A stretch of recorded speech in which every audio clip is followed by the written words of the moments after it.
ശൈഖുനാ സുൽത്താനുൽ ഉലമ എപി ഉസ്താദിന്റെ മുന്നിലേക്ക് ചെറിയ ചെറിയ മക്കളെ കൊണ്ടുവരികയാണ്.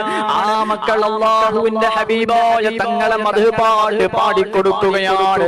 ശൈഖുന പുഞ്ചിരിയോടുകൂടെ കാതോർത്ത് കേൾക്കുകയാണ്.